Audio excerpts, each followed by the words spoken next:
downstairs. All right, sounds good. Okay.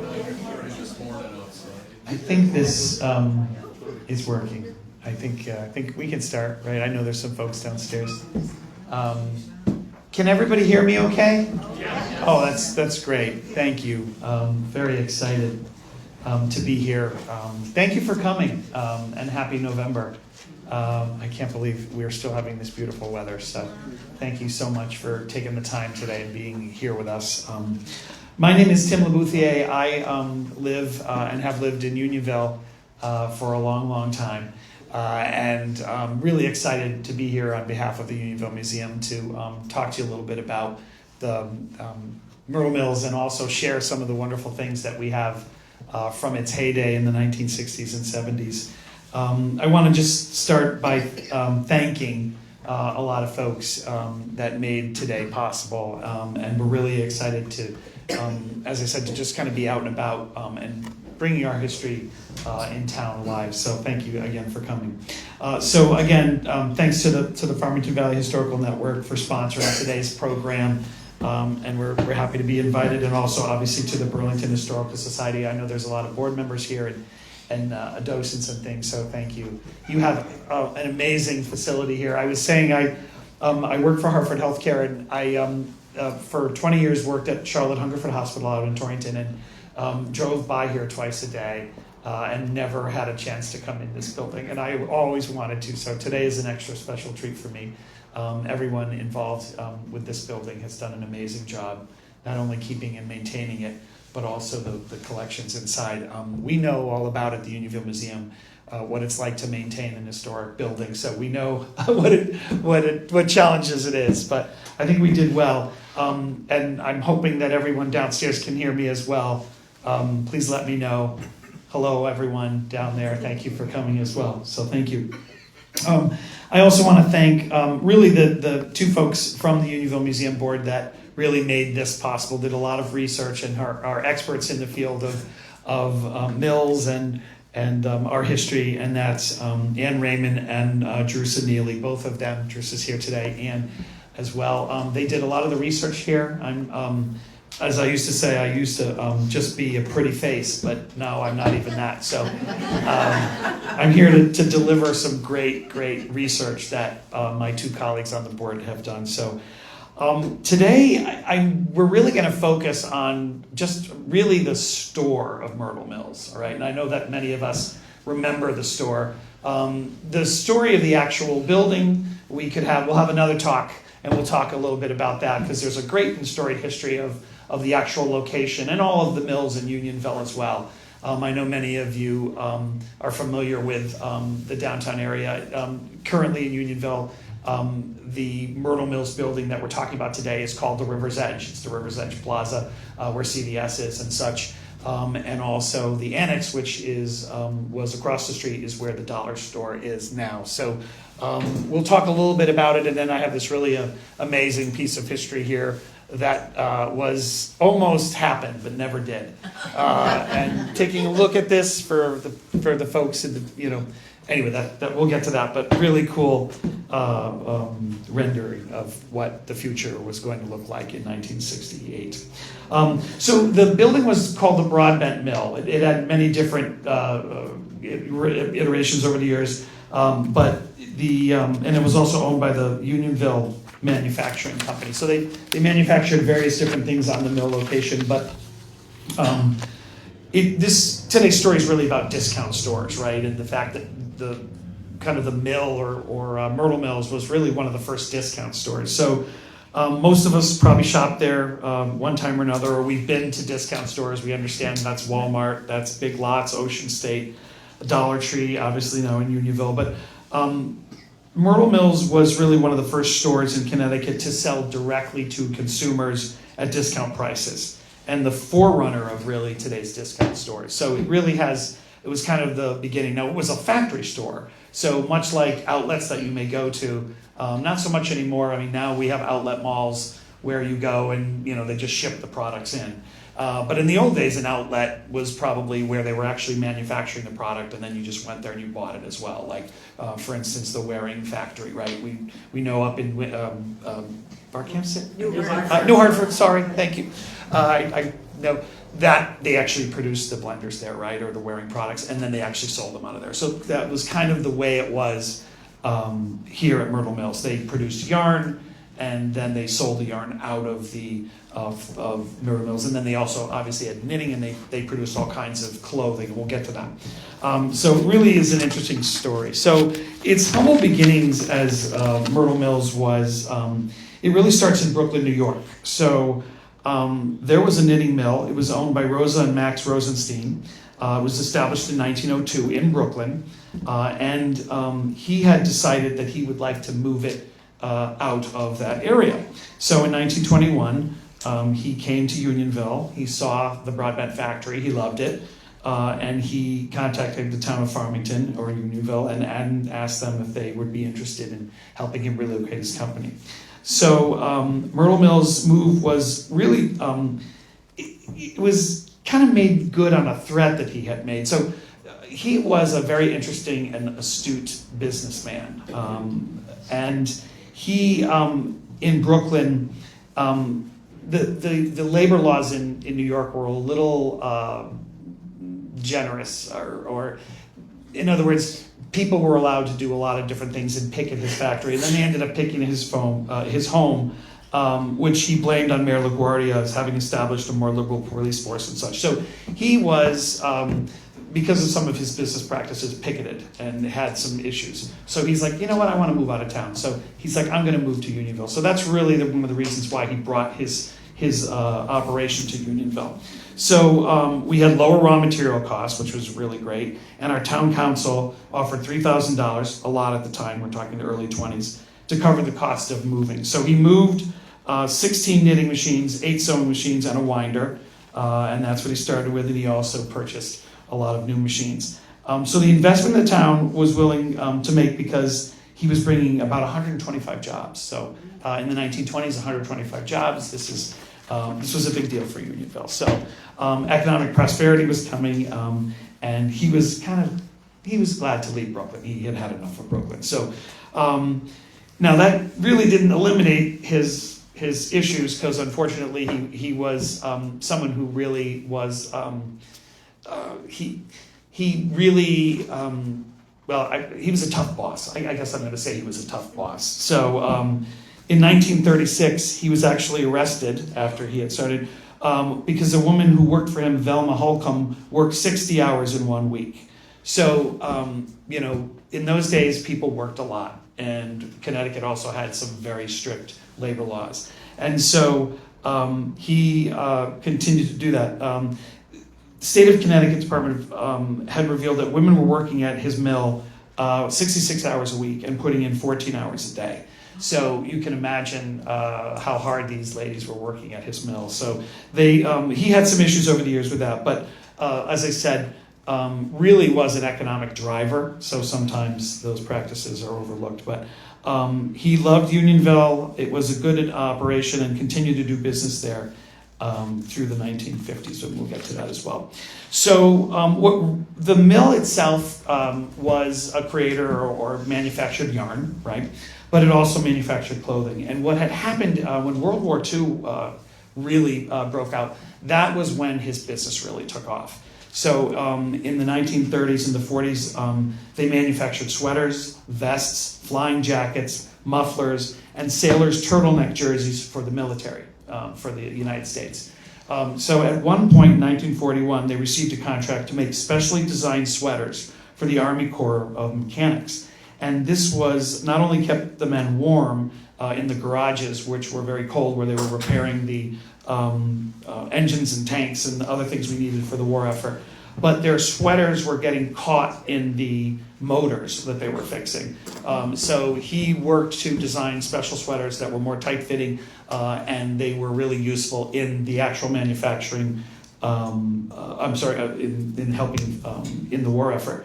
So in addition to that, he also did sweaters, worsted sweaters, for the Civilian Conservation Corps here in the United States. And in 2.5 years, this is amazing. In 2.5 years, between 1942 and 1944, the mill in Unionville made 500,000 sweaters for the armed forces that represented 20% of the country's production of those items. So you can imagine 1 out of every 5 sweaters that was worn by anyone in the war effort in World War II was made in Unionville. So that mill was just cranking. So you can imagine that's why he didn't mind if people worked 66 hours a week and 14 hours a day. It was against the law. He got in trouble, but certainly you can understand why the pressure, the amount of pressure that must have been on these manufacturers to do that. So now at some point, and again, all of our research is really based on what we can glean from different accounts, and certainly I welcome anyone when this is over, if they feel that they have other information to share with us, please do. At some point, Rosenstein sold or created a separate company and moved the actual production of the yarn out of the Unionville location right there on the river. And it just became a place where they were selling the merchandise. So that's right around the time when the outlet kind of stores began. So in addition to fulfilling military contracts, they also started and began a retail, kind of a retail room, so an outlet. So that's really where this story begins.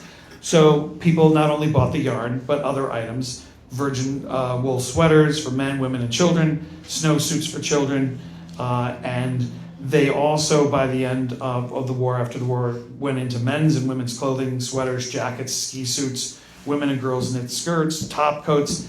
They were pretty much producing and selling everything there. So it became kind of a new business model where retail sales were more of a kind of a focus for them. So I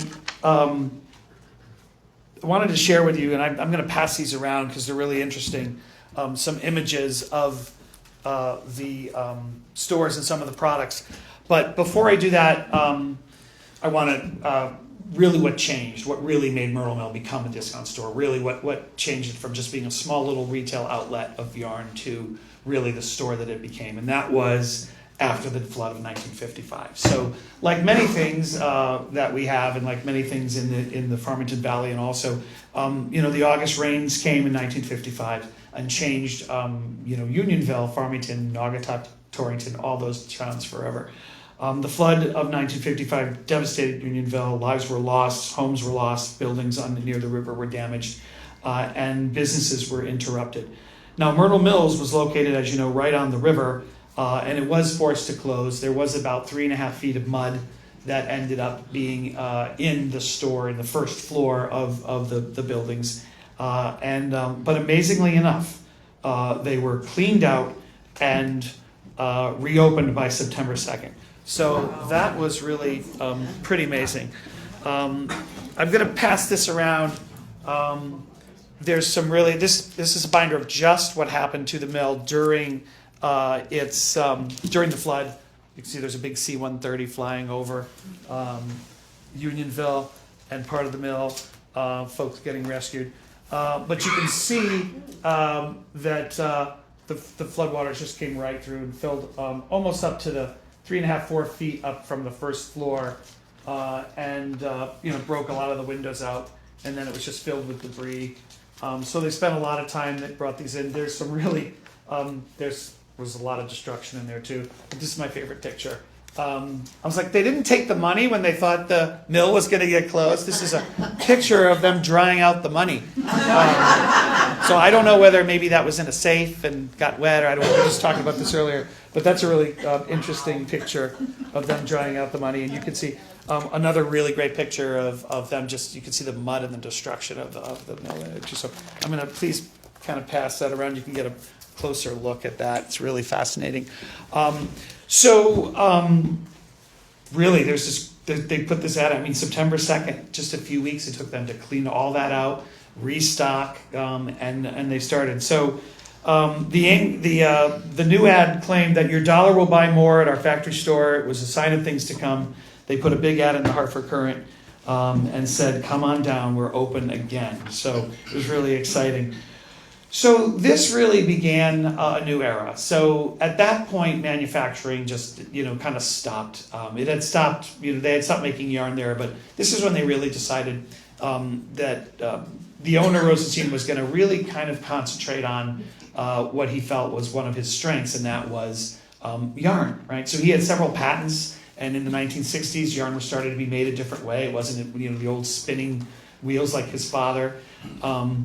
And so he kind of focused on that. And so what happened was Myrtle Mill's store draped in bunting, cut a ribbon, and became a factory store. And it wasn't just going to be for clothing. It was going to be New England's finest bargain center.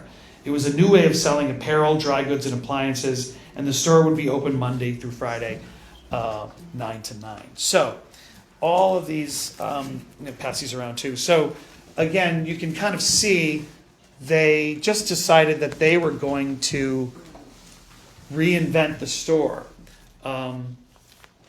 and open it as something that was going to be not just apparel, but it was going to be a lot of different things. So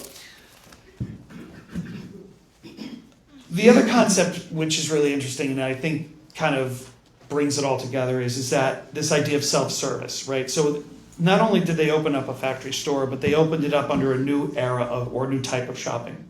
So claiming to be a bargain center, they really wanted to be kind of make the store more self-service, right? So I know we've all, maybe some of us remember going into Hartford to G Fox. And it was a very wonderful experience, and it was a very, and you would go and you would get your hair done, and even up through the 90s, when I just got out of college in 1989, and I worked in Hartford, G Fox is just at its very end, but I do remember going in there and seeing all that wonder. So the experience of that shopping, it was just, it made everybody feel wealthy, right? Because you went in there and the Auerbach, you might have ran into Mrs. Auerbach and you might have really felt, special. But this was a different experience. This was more of an experience we get at Walmart today. This was a discount. We want to go in, we want to get what we want. We don't need a salesperson, to show us things. We just want to go in and get our things. So we believe we're the pioneers in self-service of this store of its type, was what David Siegel, he was the president of the new store. Self-service meant that the store operated like a grocery store. Shoppers used rolling carts, paid at checkout, cashier desks, rather than having the attentive sales clerks take their items and take their payment. So again, they were really trying to redefine something different. They updated the property and the facility as well. So this was kind of, you can see they put a big sign up there. We'll pass these around. These are really cool. There's another really cool one. Here you can see. Again, still look like an old factory, but kind of more like a department store. So fluorescent lights were installed. Really tried to make that experience different. On the main floor, there were rows and racks of wearing apparel, domestics, sheets, pillowcases. Furniture was brought in, major appliances, costume jewelry, all sold in the basement sales rooms.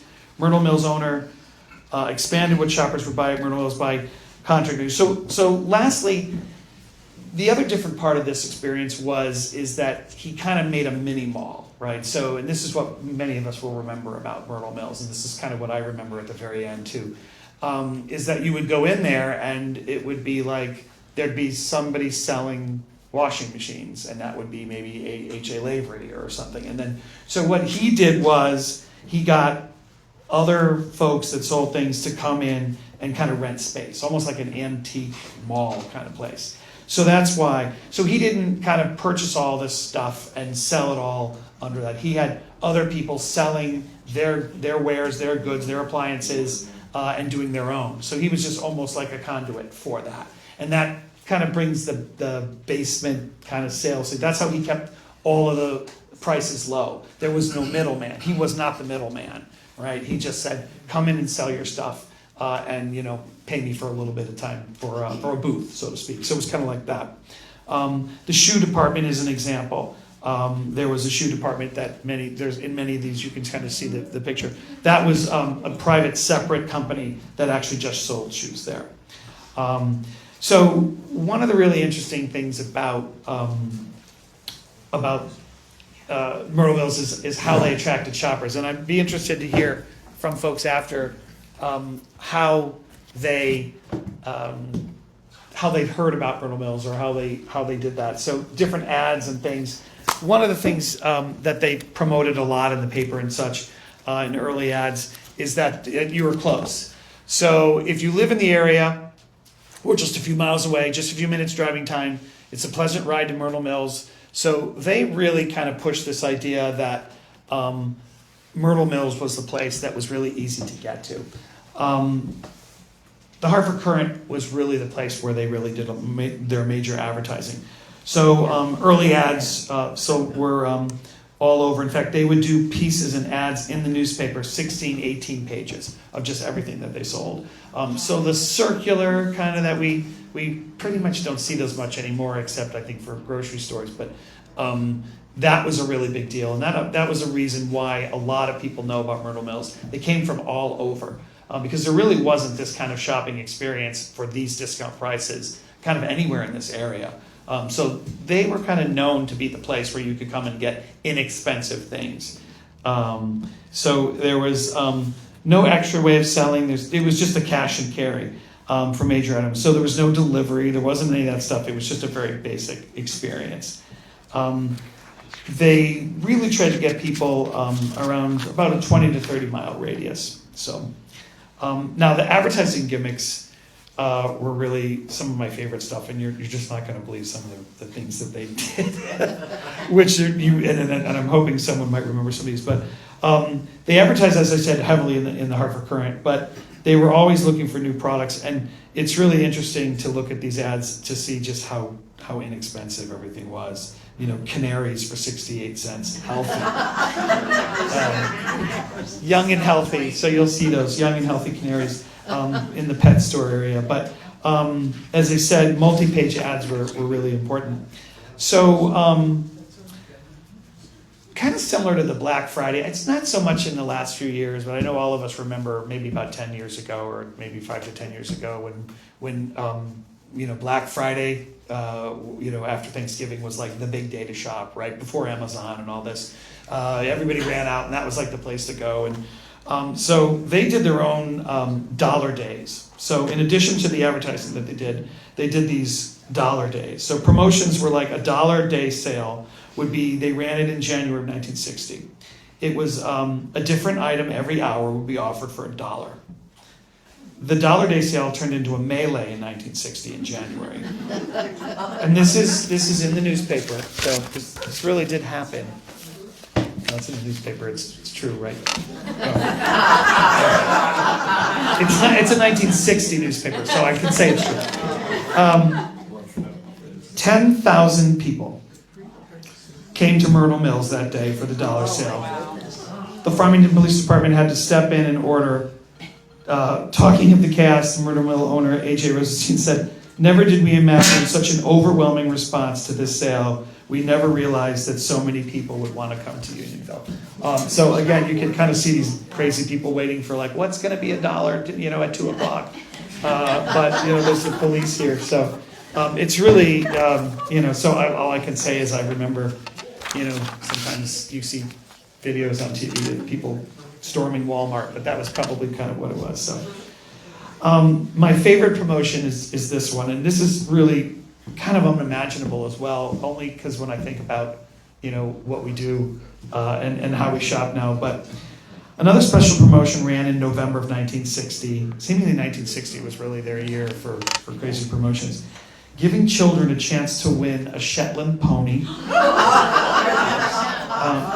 based on their sending in a letter of 25 words or less explaining why they wanted a Shetland pony for Christmas.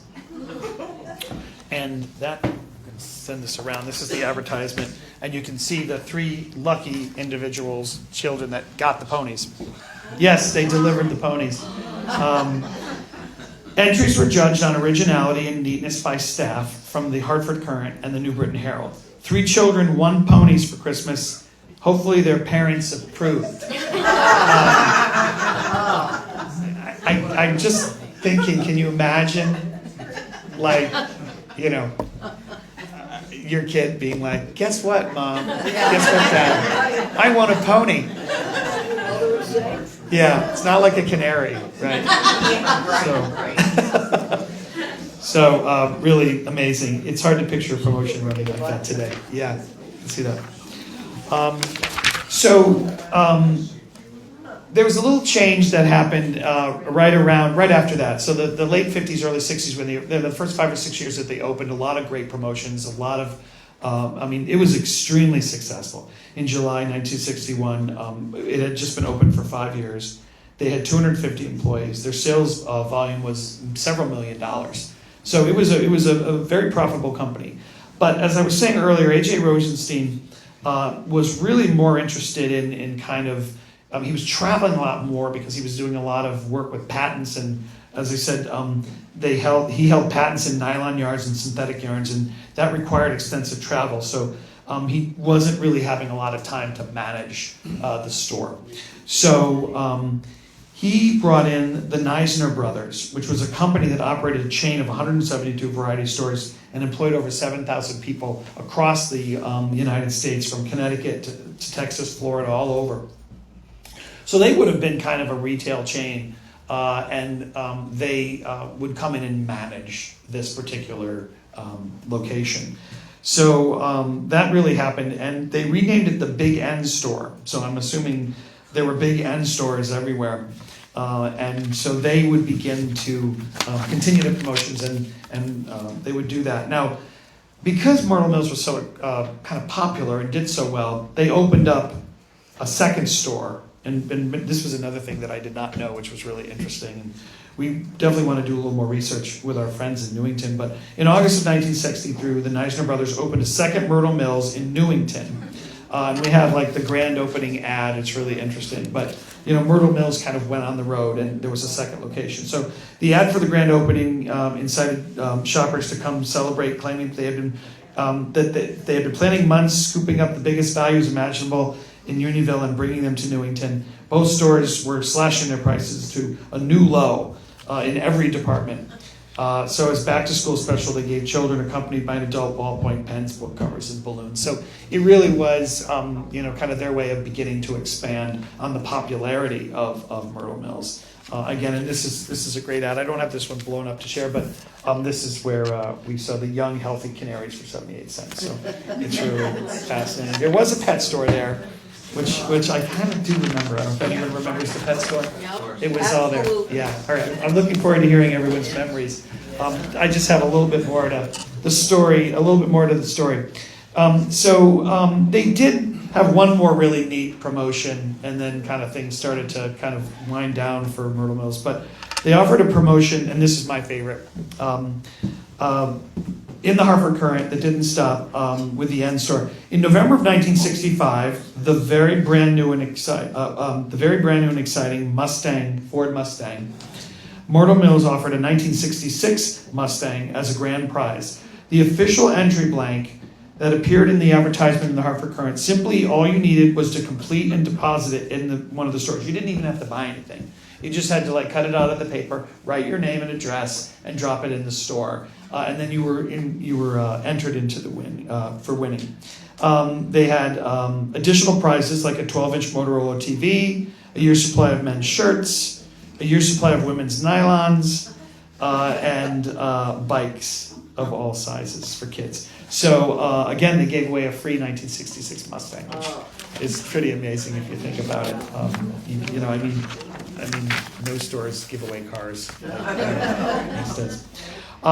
So they did scale back the larger promotions after a while, and in the mid-'60s, they were concentrating a little bit more on the actual customer. What is the actual customer looking for? So, there were promotions designed to appeal to specific people and what they were looking for.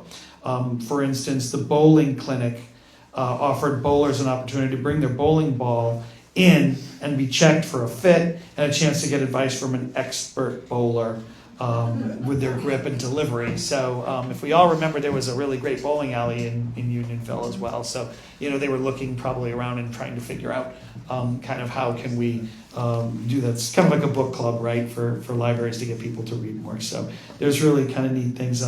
The other promotion that year was an Easter fashion show, which included Miss Bristol modeling spring fashions. Again, a promotion that targeted just women. the next big thing that happened in Unionville, probably the biggest thing to happen in Unionville after the flood of 1955, was redevelopment.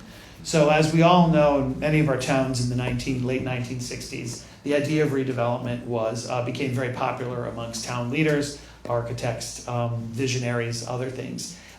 It was a time when a lot of these particular towns, their buildings were showing their age, so to speak.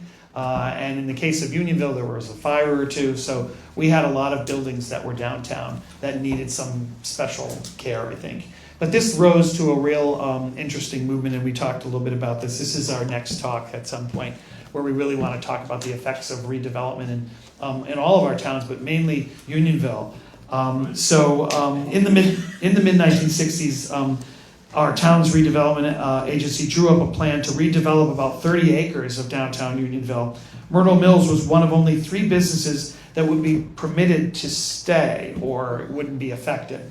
I know many of you remember Unionville before redevelopment, right? It was a lot like Collinsville. There was some row buildings and such like that all around South Main Street and things. So in the plans for redevelopment, many of the buildings were slated to be demolished, the blocks and such, the private homes were taken. But Myrtle Mills was one of only 3 buildings that was allowed to, they weren't planning on doing anything to that building. It was going to stay the way that it was. That's a retail store on that long strip by the river. But Mr. Rosenstein, always the businessman, astute businessman, and one of the owners still, submitted a proposal to the town to open a mini mall where Myrtle Mills was. So kind of capitalizing on this idea that Unionville will be a place in the future, why won't I take my particular Myrtle Mills building and merely make it something that would be, amazing? So plans were drawn up, adding shops and other businesses on a stretch of South Main Street to the Roaring Brook, which is all the way to Sanford and Hawley, if you know Unionville. So it would have gone all the way, that entire area, and include an underground parking garage. So pretty amazing to think about. They actually proposed an underground parking garage in Unionville in 1969. So at the public hearing for the proposed mall, other Unionville businesses that would be displaced by redevelopment expressed doubt that they would ever afford a rent in such a fancy place. So that's where this comes in. And this is one of my most favorite pieces of history of Unionville, because this is a vision. It was an idea. It was something that people really thought, wow, this is really what Unionville needs to be. Out with the old, all this, in with the new. And so this is the proposal. So I want to try to give everybody a sense, and maybe afterwards you could come up and see it a little closer, because it's really fascinating. You see all the little people. But just to give you a kind of an idea, I'm going to talk louder so you can hear me, an idea of where this is or how this is proportioned. So this is the current Unionville Bridge here that goes up to Bristol. This is the Dollar Tree store right here, right on the corner. And then this is the current Myrtle Mills, which is River's Edge Plaza. So that's right there. So right now we have the M&J Bank. And then there's the Unionville, used to be the Friendlies, but that's here. And then the Stop and Shop, which we have today, would have been right here. So this would have all of those 3 buildings today would have just been the main parking lot. So it would have been one big massive parking lot. And then this Myrtle Mills building that we have today, River's Edge, would have just kind of blown out, made look nicer, trees would have put in. And then you see this plan has pedestrian walkways over. So this is Route 4 coming in to Unionville, and then this road would have gone up to Burlington, and then there would have been parking on the other side. So when you come through Unionville and there's kind of the cemetery, the Hillside Cemetery, that would have all that green space around there would have been more parking, and that would have been parking lots. So this was, so this is their vision, and this is what I love. If you look real close, across the river, now remember the 1955 flood, debris piled up, but the bridge stayed. The bridge was held up, which was great. But you can see more parking on the other side of the river back here. So it was like parking in front, parking across the street, parking in the back. Like it was literally like a mall. that they wanted to build right in downtown Unionville. And again, I mean, it's really quite an interesting vision. But here's the kicker. It was approved. Yeah. So existing tenants sunk the deal, really. So there was a lot of negotiations back and forth, and he really was like, I really want this to happen. And the town basically said, if you want this to happen, we're okay with it. But there were several people that needed to be convinced, and their particular long-term leases would have had to been given up, right? So that's where certain people that had leases, including the Nezzer brothers, the people who were leasing the building from him, right? So remember I said earlier he leased the building to the Neisner brothers to run the store. Well, they had a contract, and they said, you can run your store in my building for this many years. They didn't want to give that contract up because they didn't think that their discount store would really work with this fancy new look. So we also, and this is where a little more research needs to be, but I believe, like, for instance, there was also First National, right, which was a supermarket. Remember First National, and then it became Finest, and then it became Stop and Shop, right? So they might have had a store in there as well. And, they're like, well, I can't imagine somebody, I mean, we do it today, but I can't imagine somebody coming and shopping for groceries at a place like this. Now you can go to Target and get all the food you want, and Walmart sells food, but in those days it was like, wow. So there were certain people that just really decided that, we don't want this. So after it dragged on for years, and then they went back and forth on the size of the project, the extent, but the town was willing to offer tax credits if he was willing to cover the cost of demolition, because we would have had to obviously demolish the mill that was there now, and I think there were some sticking points there. So they did vote in favor. His plans eventually were scrapped. After all those years of negotiating with the town, they could not reach an agreement, and the tenants of the buildings just didn't want to terminate their long-term leases. So kind of the compromise, because a lot of the rest of Unionville was demolished and rebuilt, as you know. In 1972, they decided to do a facelift to the building, add an additional 18,000 square feet, which was kind of added to the end, kind of this side over here, and then they demolished the annex. So I know you all remember the annex. So the annex has been gone since 1972, but I know many of us here remember it. It was a really cool part of it. It was kind of and this is the picture of it here. So this building here, the annex, would have been across the street, would have been right there in this version, right? It was 3 stories, but on the first floor, they would have, that's where the retail would have been. So that is actually a building I do remember before they demolished it. I was only 67. I was only 5 or 6 years old, but I do remember going in there, and I can't wait. So we're gonna get to our memories soon. So let me just tell you a little bit more about what happened to the retail business, and then we'll get to everyone's thoughts. So one of my favorite parts about the annex and the mill was the tunnel. And I know everybody would want to talk about the tunnel. Yes, exactly. So we're gonna give everyone a chance to tell your story about the tunnel. But one of the features that children especially love was the tunnel. So the tunnel went, as you know, underneath the buildings, whatever. And just we were talking about what would the tunnel have been used, but the tunnel's pretty old, and the thought was that even when it was a manufacturing mill, that they would use the tunnel for moving back and forth product and different things and raw materials they were using to produce yarn. So the tunnel had a very useful purpose. Now the tunnel was right next to the river, so you can imagine digging the tunnel out after the flood must have been really fun. But it was, as I said, built in a time when they would have carts of wool that would be moved easily from one factory to the other and not having to go outside with the elements. So it did have a useful purpose. I do remember running through the tunnel. I do remember being a little afraid, and I remember my mom, I would run ahead. So I remember my mom would walk, and they had things in the tunnel, like they were selling things in the tunnel, remember? But I remember just running from one side to the other because I was afraid there was, like, the cars were above. It was kind of weird. I don't know. Anyway, I was just this big, so it was all good. So by 1975, the factory store closed. And that was really due to the poor economy. Things were changing in 1975. There was a lot more competition from similar stores. The store hadn't really been making a profit. And then Andrew Nizer, who was a partner in the firm that operated the factory store, felt the decline in sales precipitated closing it, due in part that they called it a blue-collar recession at the time. Blue-collar workers were much more likely to shop in discount factory stores than the higher income stores, and they just weren't shopping at the time.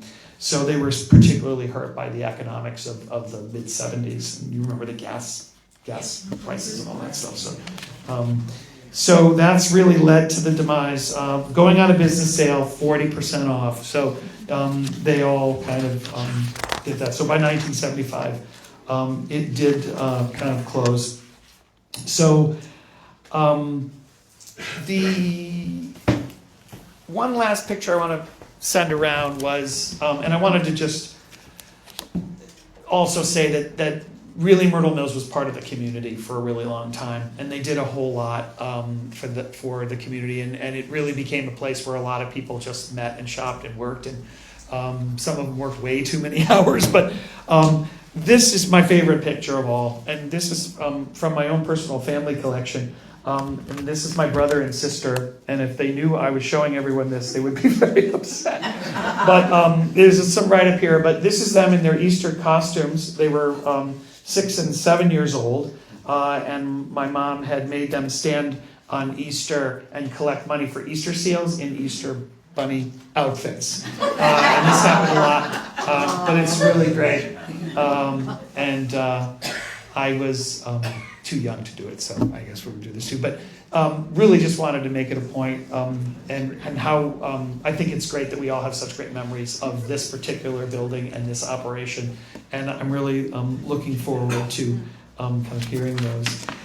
So I want to just also do a quick plug before we get to memories for the exhibit. And so we currently, the Unionville Museum has we're doing a 40th anniversary exhibit, and we're really excited. We are 40 years old, so we 1984, and they said it wouldn't last, and we're around, so it's really exciting. The Unionville Museum has now collected over 10,000 items in history, parts of history from the Unionville and some of Farmington and the surrounding areas.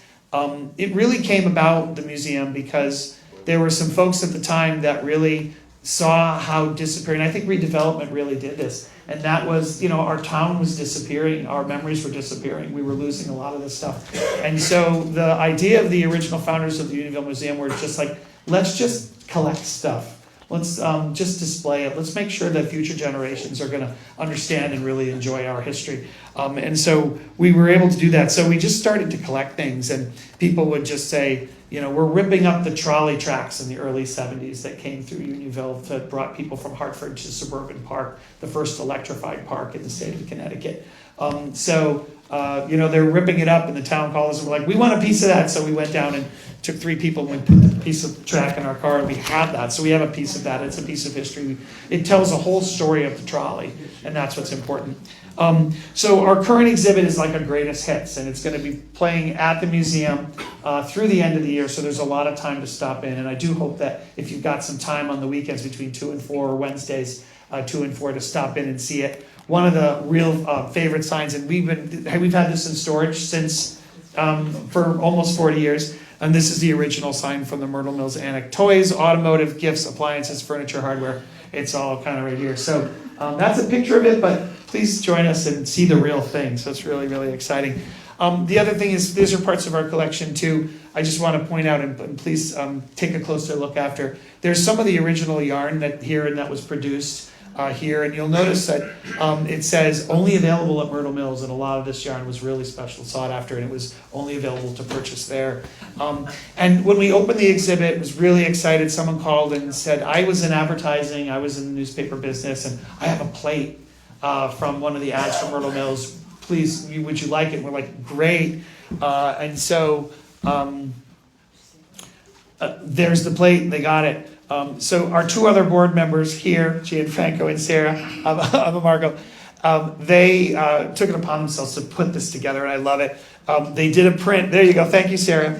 And Sarah and Gianfranco, they printed it. So that's the ad as it would have appeared in the newspaper, and that's the actual printing plate. So it's a real treasure to kind of be able to see that, and you'll see dresses were only $6.99 in those days, and they were handmade right here in Unionville. So there's that, and then of course this particular thing. So that really that kind of concludes my formal part of this presentation. I hope that you found it interesting, and I hope that it did stir some memories, because what we really want to do is hear a little bit more about some of your stories and get them recorded for our oral histories. We're doing a lot of oral histories now, and we welcome that. So I just want to kind of turn the floor over to some people, and I hope that you can speak loudly. I know our setup here, I don't have a cordless Oprah microphone, but I'm hoping that you can hear, and I'll try to repeat some things. But yeah, I'd love to hear your stories about that too. Thank you, John. Not necessarily a story. My name is John Hancock. You won't believe that either. Yeah. John's been around a long time. He signed the Declaration of Independence. He's been around. He's a historian, but go ahead. And I'm on the board with Sarah and Gino and also Timmy. And Patty's here too. Several people are here. But the point if we could, how many people remember the tunnel? If you just raise your hand. Yeah. I mean, look at it. We all remember that. That's tunnel. awesome. As I was walking over from the street on the other side, because there wasn't any parking, the owner of the place came out and said, "What's going on?" I says, "Well, they're having a talk about the Myrtle Mills back in Unionville in the days and everything." "Oh, I remember that. I remember the tunnel." So I don't know how many people downstairs put their hands up, and I swear it's going to be 25, 30 people. It was just amazing. It was two other things. There was a luncheonette in there. Does anybody remember the luncheonette? I worked in it. Oh, we have a person that worked in it right here. Excellent. I mean, can you believe that? I mean, remember that luncheonette? I couldn't believe I was working there a day. Right. Was it 66 hours a week or not? After school. Oh, fantastic. Right. Yeah. That's great. One other thing, and this is personal. Does anybody remember the donut shop that was there? Yes. Oh my God! This is from my wife Kathy, who's downstairs, who worked there, right? I was dating Kathy, and when she was working at the donut shop, I would go and pick her up. I would get a dozen donuts that they weren't going to use for the next day. I would bring it home. I'd bring it home, and my mother would say, "Where did you get these donuts?" And I was so embarrassed that I was dating someone. I mean, I just was shy, okay? And, oh my God, it was just amazing. So thank you for remembering the donut shop. I love that. I forgot about that too. I do remember the pet store. And yes, ma'am. We moved to Avon off of Lovely Street in 1959. Okay. So as a young kid, I was 7 at the time, this was the store. But you're talking about dollar days. I have a twin sister, and our first dresses that were not alike were from the dollar store day, where we each got a dress, and we came home with them out of the window waving. And you got $1. So I can you still remember what it looked like. Oh, I love it. And then in the pet store, if you remember, at Easter, they had blue and purple and green chicks. Chicks, right. But you could buy them. Yeah, because you already got the pony and you figured, well, I have a barn now. I have a barnyard. That's great. Oh, it's so wonderful. You read these things happening. And all sorts of Good. So there's an eyewitness account. It really did happen. Excellent. Thank you. Fact checked. I love it. Thank you. Yes, ma'am. My mother was Virginia Douglas, and she was Farmington's first policewoman. And it was kind of accidental. She was a secretary to the chief, and they asked her if she'd be sworn in as a matron. in case they arrested or had a problem with a woman, whatever. And suddenly they swore her in, they said, "You're a policewoman." She had a badge, she had a gun. But she told a story about one day when someone tried to shoplift from Myrtle Mills. And it was a very large woman with, I think, a long or full skirt, who who had hidden a bedspread under her. And someone noticed, and I don't remember whether Mom was involved in the chase or not, but the woman was chased up into the Episcopal Church cemetery, and the bedspread came out. Oh, I love it. We have that on tape, right? We're taping this for future talks, so that's great. Does anyone else want to share something? I appreciate that. Oh, that's great. Well, I also I want to thank everybody for, as I said, for kind of taking a little walk down memory lane with us, and I hope that we can do these in the future. There's a lot. I know we do want to do something about redevelopment in the future, because I know it's something that a lot of people remember as well. We really love to hear people's memories of before and after, so I love that. Yes, ma'am. 2 questions. The name Myrtle, was that the name of a street? And did Myrtle Mills, did he build the underground tunnel to the other store? Yes, on the Myrtle, correct, Trisha? Yes, Yeah. the original factory in Brooklyn was on the corner of not like near the corner of Myrtle and I can't remember the cross street, but it was like Lombardo or something. But Another yeah, street. yeah. And the tunnel was built by him, by Myrtle Mills? I'm assuming the tunnel was, might have been there from, But I don't remember. yeah. So, and that's, as I said, the history of the mill that's another whole talk about, what was used, like what was produced there before it might have been textile. We've got to do a little more research on that. Like cotton batting. Yeah, so there was a lot of the mills in Unionville were textile. So it probably would have made sense that they may have had, maybe the tunnel might have been there before, might have been one of the parts about building that he might have liked, because as I said earlier, that they could move product back and forth. Because the building that was demolished was 3 stories high. The annex building was 3 stories. So as they were saying earlier, they have been doing production on the 2nd and 3rd floors, and then use the 1st floor for retail. So yeah. I have a question. Yeah. The Charles House, how long have they been there? Oh I gosh. mean, they're still there, I know. Yeah, no, unfortunately, the Charles House property, the property's still there. That particular building was demolished probably about 10, 12 years ago. One more building. Yeah, there's one remaining building on the site, which was the electric house, right? And that has been the source of a lot of planning for future development. Unfortunately, nothing has happened yet with that. That's a super fun site as well, as you can imagine. The Charles House factory made, as you know, felt. That's a whole other talk. It's a fascinating story. That's one of my favorite stories, because I remember that I went to union school in the early 70s. It's just, I know it's hard to think about this, but yeah, it's hard to think, but I actually just, when school was out, I just walked out by myself and walked down the sidewalk and from union school, walked across, went into the factory, all the machines. And I remember the big felt machines, and they had these big paper cut, they used to cut the felt with these big gigantic knives. And my grandmother worked at the very end of the factory. She worked with about eight or 9 other women, and they would pull irregular threads out of these gigantic rolls of felt, which were about this roll big from here to the window. And they stood all day and with tweezers, and they picked out white pieces of thread that was mixed in with the black felt, and that's what they did all day long. And so I would go and spend an hour and a half. My grandmother still worked till 5, so I would spend it with her. But I remember going, she'd let me play out behind the factory while I was waiting for her to get done with work.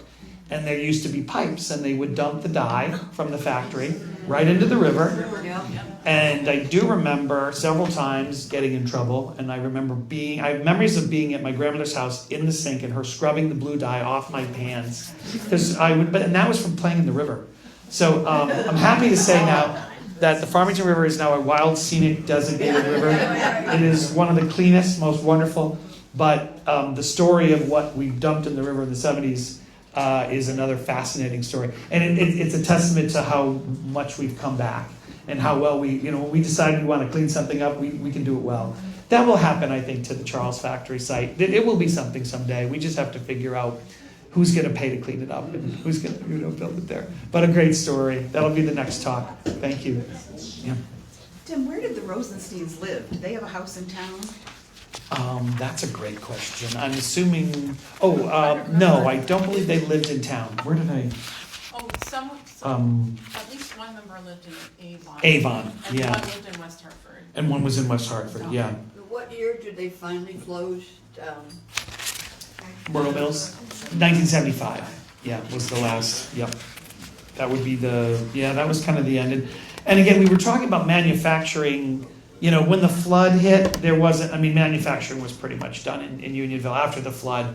We were wondering if there's any manufacturing left in Unionville. I do believe that Air Tool and Die, we were just talking about this before the talk, may still produce some springs or something there that's very specific. So I'm not going to go on record saying there's no more manufacturing in Unionville. Maybe one little thing. But that era, it's just hard to believe we really relied a lot on those factories, and it didn't take long. I think that's one of the wonderful things about Myrtle Mills is that it's kind of a success story about what can we do with an old mill. And I know there's some great things happening with old mills all over, and really would have loved to have seen the Charles House factory and I was on the zoning board at the time when they wanted to demolish it, and I was very much against demolishing it. You can imagine. And unfortunately, with that factory, it had been added on to so many times. And so the original building, although it was beautiful, I think if many of you remember the Charles House factory right on Perry Street, it had a beautiful brick, kind of office, and it really was really beautiful. But after that, the factory itself had been added on to, and then a lot of asbestos and stuff that was in that factory. So it was not salvageable as for another use. But unlike Myrtle Mills, which we used, for other uses. So. Yeah. I understand that Myrtle Mills was the first department store that opened on Sundays, and they were arrested a few times. Yeah. Is that That's. I cannot confirm, or I do know that they were open on Sundays. That is true. I did not know that they might have been. That's all right. I'm gonna That's write. what I heard. All right. I don't know how true it is. That We're gonna they do closed some down research. Because of the blue laws. The blue laws, right? Something like that. I had not heard that, but it would not surprise me. Would not surprise me. They did a lot of crazy things, And as I said, the owner, Mr. Roses, he was a hard businessman. He was very astute, and he pushed the laws, and got in trouble a little bit every once in a while. So that wouldn't surprise me if that was true. And where did he live? Too. His home? I'm not sure where his home was, but I know his family. Yeah, I don't have record that he lived actually in It was one Unionville. of the Yeah, elaborate houses that we have in Farmington. yeah, it might have been one of those. Yeah. Yeah, one thing, I don't know if you mentioned it or not, I didn't hear it. When I first remember it being open and selling to the public, it was selling seconds. It wasn't just overrun. It was seconds that were sold. Yeah, I'm sure they did both. They were a factory store, and I guess you remember like when these outlets first became popular in the '80s, maybe I don't know. I say That was the beginning. '80s, '90s, whatever. Remember they used to be seconds and things, and then somebody figured out, wow, well, let's just sell all our expensive stuff that they can't sell at West Farms Mall. We'll just put it in an outlet and charge a little bit more. But yes, I'm assuming they had a lot of that too. And I know if those of us who shopped there was a lot of great bargains. That many bargains, it must have been, kind of like a Marshall's, like, is this stuff like, I don't know, chipped or whatever. Some of the stuff never moved, though. The furniture, Oh, yeah. you would see the same lamp there for 10 years. I think it finally ended up at my grandmother's house. That's great. Thank you. Yes. Yes, ma'am. Yeah. Yes. When did you say the second store opened in Newington, and how long did it Yeah. last? 1963. in August of 1963, they opened the second one up in Newington. We were wondering. We got to do a little research with our friends at the Newington Historical Society. I'm curious. We couldn't really find a whole lot about the Newington store. I'm not sure how long it lasted. Nor do I know a lot about the Nizer brothers. Like, I'm assuming those 7,000 stores must have turned into something else. Maybe they became some other chain, unless they but we have to do a little more research. But yeah, it was a little bit of a while then. I have an aunt that worked in the Newington store. Oh, really? Yes. And Let's ask her. I'll have to ask her. All right. No, she's passed. Oh. All right. Well, we can still ask her. We'll have a seance. We'll do I what? can't keep in touch with her daughter. Maybe she would remember. How long my Yeah. worked in I'd be interested to know that. Yeah. When we prepared this, I had no idea that they had a second location, which I'm interested. Yes, sir. Did they do a lot of radio advertising? Because I used to listen to the Hartford radio stations. I do not remember radio ads. Yeah, there was a lot of, I know my colleague Ann wrote a lot about the Hartford. It seemed like the Hartford Current was like their go-to. And that's why people came from all over. I don't think they did a lot of radio advertising. I mean, full page ads, quarter page ads in the 50s and the early 60s ran multi-page ads, 12, 16 pages long. Twice a year. Maybe. I'm not sure about a lot of radio advertising, but I know the Current, like you couldn't open up the Current without seeing an ad for them. And because they were really one of the only discount stores, I think that was the draw, really. Thank you.